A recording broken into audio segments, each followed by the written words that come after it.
Então eu pensei da gente pegar um livro e eu vou ler com você um capítulo e a gente vai tirar reflexões desse capítulo, tá? O livro de hoje é O Sufocado pela Preguiça, tá? Do Antônio Pérez Vilarós, né? E aqui ele vai justamente falar um pouco sobre como a preguiça nos mata por dentro. A linguagem desse livro é muito fácil, muito tranquila, tá?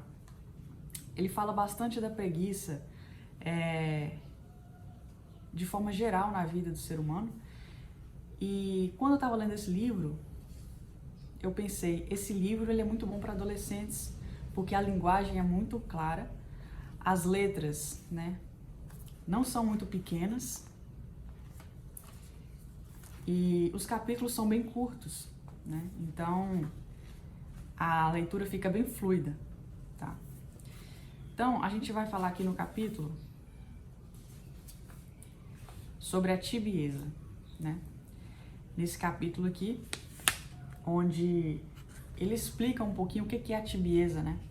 E aqui ele vai falar o seguinte: São Tomás de Aquino definia a tibieza como uma certa tristeza pela qual o homem se torna lento para as coisas espirituais por causa do esforço que exigem. Ou seja, a tibieza, ela nada mais é do que aquela preguiça, aquela má vontade, aquela falta de motivação, aquela falta de ânimo para fazer as coisas bem feitas, para fazer o que tem que ser feito, né? E aqui ele vai levar para o lado espiritual, né? Aquela negociata que a gente fica com a gente mesmo, né? Errei, mas será que errei mesmo? Tenho que ir na missa, mas será que eu tenho que ir mesmo? Preciso fazer minhas orações, mas vou faltar só hoje? Essa negociação que a gente fica com a nossa cabeça, isso é a tibieza. Isso vai deixando a gente seco por dentro, né? E aqui ele vai falar que isso é um desleixo, né? O desleixo é a própria porta aberta para que a tibieza entre, né? Então aqui mais à frente, ele vai falar o seguinte. No subcapítulo, ele colocou aqui a busca de compensações. Olha só o que ele vai dizer. O coração preocupa-se em adquirir um novo produto, em querer descansar, em pensar exageradamente na própria saúde e bem-estar. Já não importa tanto dar-se, mas apenas receber. Já não importa tanto as pessoas, mas o ter. Já não importa tanto servir, mas ser servido. Quase sem perceber, mudamos a nossa intenção. O trabalho se torna uma plataforma para o sucesso. As pessoas importam na medida em que podem nos oferecer algo. Ou seja, se a gente parar para refletir em cima disso aqui, a gente consegue perceber a gravidade disso aqui, né? A completa inversão dos valores, do que realmente importa, nas pequenas coisas, né? A nossa ânsia por entrar no site da Amazon e querer comprar compulsivamente, sem precisar de nada. De onde vem essa ânsia? Essa ânsia vem do coração, né? Ou então, uma vontade de descansar, de só descansar, de ficar sem fazer nada, de ficar se distraindo com coisinhas bobas, de ficar querendo só assistir Netflix, de querer ficar só no sofá, de querer só descansar. De onde vem essa vontade do descanso excessiva? Do coração, né? Ou então, essa necessidade de sempre querer receber alguma coisa das pessoas, né? Essa crença de que as pessoas sempre precisam te dar algo, as pessoas sempre te devem algo, e não você que precisa servir, que precisa oferecer, que precisa ajudar. Sempre que vem até você, mas nunca que você doe. De onde vem essa necessidade? Do coração. E aqui ele vai falar o seguinte: quando nos afastamos de Deus por causa da tibieza, acabamos buscando uma série de compensações para tentar inutilmente saciar nosso desejo de felicidade. Por isso, o tíbio é sempre um insatisfeito. Isso aqui é perfeito, assim, porque no mundo materialista que a gente vive hoje, né, as pessoas não buscam o transcendente, mas buscam a matéria, o dinheiro, a riqueza, né, os prazeres, os status, as pessoas que vão servir para alguma coisa para elas. E aqui ele fala, essas pessoas, elas vão deixar a porta aberta para Tibias entrar, mas em compensação, como elas não têm proximidade com Deus e com as coisas que vêm de Deus, elas buscam se preencher com essas coisas passageiras, né? Com status, com amizades falsas, né? Com o que ela vai ganhar em troca de algum favor. Então, é inútil buscar isso, né? Você percebe que é, de certa forma, uma falta de inteligência. Para não falar um excesso de burrice. É uma falta de inteligência se afastar de Deus e querer em troca migalhas que o mundo oferece, né? E por consequência dessa troca infeliz que nós fazemos, o autor ele vai dizer que a gente sempre, né, o tíbio, ele é sempre insatisfeito. Por quê? Porque esse vazio, as coisas do mundo não preenchem, né? As coisas do mundo nunca vai preencher esse vazio que você está tentando preencher com o seu trabalho, preencher com sua promoção no seu serviço, preencher com sua casa cheia de eletrodomésticos em excesso, de ponta, preencher com as amizades que você tem e que você finge ser quem você não é só para agradar esse grupo. Tudo isso é inútil e não vai te trazer a felicidade que você busca, né? E aqui no próximo subcapítulo, esse capítulo que a gente está lendo, que é sobre a tibieza especificamente, ele tem vários subcapítulos, né? E aqui ele vai falar também da pureza de coração. O que ele quer dizer com isso, né? Ele vai falar aqui, ó. É a impureza, o aburguesamento, o egoísmo de apenas querer a si próprio e não o amor verdadeiro, que produz a dureza e a cegueira interior.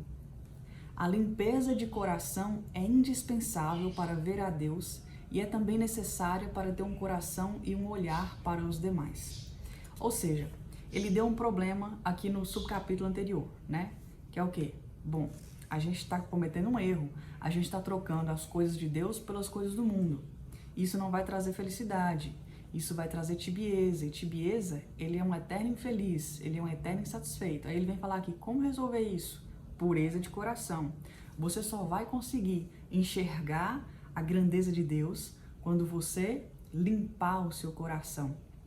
Porque como a gente disse anteriormente, todas essas vontades, né, de querer as coisas do mundo, essas vontades vêm do coração. Se o nosso coração está impuro, querendo essas vontades erradas, a gente precisa fazer o quê? Limpar a casa, né? Então, a limpeza do coração é indispensável para ver Deus. Às vezes a gente fala, mas eu peço Deus e Ele não me escuta, Deus está em silêncio comigo, Deus não me vê. Será mesmo?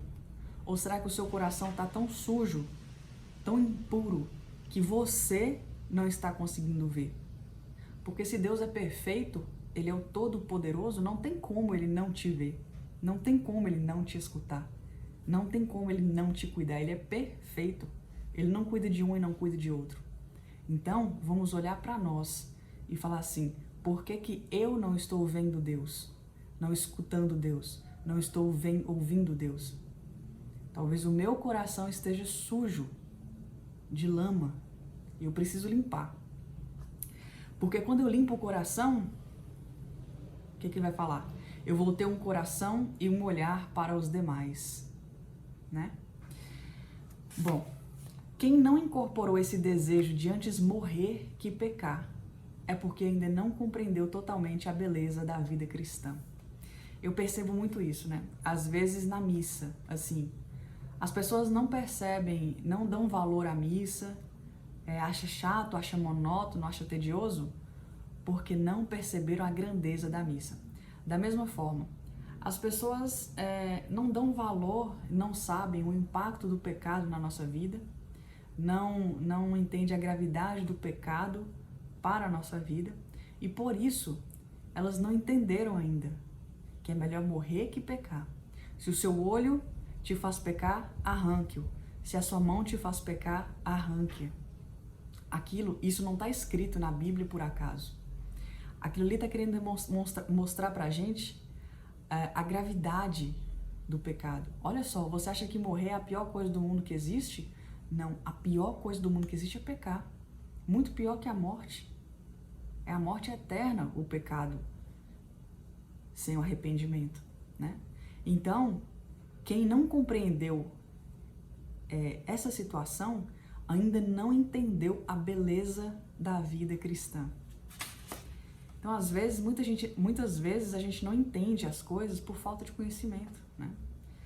Se você pegar um livro e ler um livro sobre confissão, um livro sobre os pecados, um livro sobre o que acontece na missa, ver uma aula, você vai começar a entender a grandeza do que está por trás de tudo aquilo ali.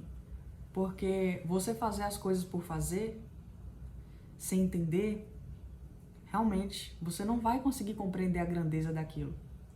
Mas se você buscar entender, aí você vai dar o verdadeiro valor, tá? Bom, deixa eu ver se tem mais alguma coisa aqui. Eu acho que